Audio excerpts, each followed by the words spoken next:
Picture Book of Martin Luther King, Jr. A Picture Book of Martin Luther King, Jr. by David A. Adler, illustrated by Robert Casilla. Martin Luther King, Jr. was one of America's great leaders. He was a powerful speaker, and he spoke out against laws which kept black people out of many schools and jobs. He led protests and marches demanding fair laws for all people. Martin Luther King, Jr. was born on January 15, 1929, in Atlanta, Georgia. Martin's father was a pastor. His mother had been a teacher. Martin had an older sister, Willie Christine, and a younger brother, Alfred Daniel.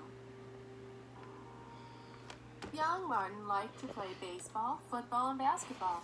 He liked to ride his bicycle and to sing. He often sang in his father's church. Young Martin played in his backyard with his friends. One day, he was told that two of his friends could no longer play with him because they were white and he was black. Martin cried. He didn't understand why the color of his skin should matter to anyone. Martin's mother told him that many years ago, black people were brought in chains to America and sold as slaves. She told him that long before Martin was born, the slaves had been set free. However, there were still people who did not treat black people fairly. In Atlanta, where Martin lived, and elsewhere in the United States, there were white-only signs. Black people were not allowed in some parks, pools, hotels, restaurants, and even schools. Blacks were kept out of many jobs.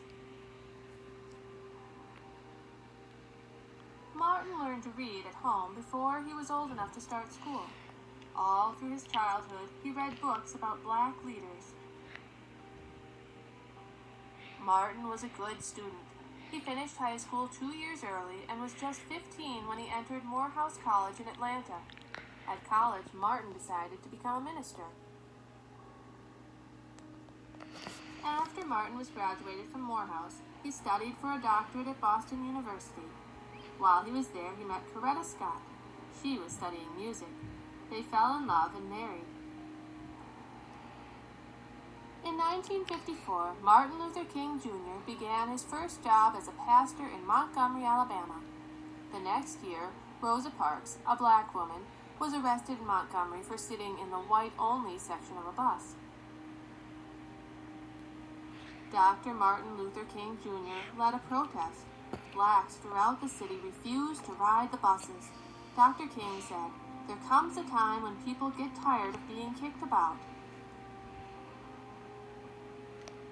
One night, while Dr. King was at a meeting, someone threw a bomb into his house. Martin's followers were angry. They wanted to fight. Martin told them to go home peacefully. "We must love our white brothers," he said. "We must meet hate with love." The bus protest lasted almost a year. When it ended, there were no more white-only sections on buses. Dr. King decided to move back to Atlanta in 1960. There, he continued to lead peaceful protests against white-only waiting rooms, lunch counters, and restrooms. He led many marches for freedom. In 1963, Dr. King led the biggest march of all, the March on Washington. More than 200,000 black and white people followed him. "I have a dream," he said in his speech. "I have a dream that my 4 children will one day live in a nation where they will not be judged by the color of their skin, but by the content of their character." The next year, in 1964, Dr. King was awarded one of the greatest honors any man can win, the Nobel Peace Prize. The country was changing. New laws were passed. Blacks could go to the same schools as whites. They could go to the same stores, restaurants, and hotels. White-only signs were against the law. Dr. King told his followers to protest peacefully, but there were some riots and some violence. Then, in April 1968, Dr. King went to Memphis, Tennessee. He planned to march so black and white garbage workers would get the same pay for the same work. On April 4th in Memphis, Dr. King stood outside his motel room.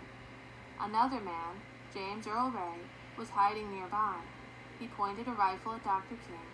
He fired the gun. An hour later, Dr. King was dead. Martin Luther King Jr. dreamed of a world free of hate, prejudice, and violence. Carved on the stone which marks his grave are the words, "I'm free at last." The end.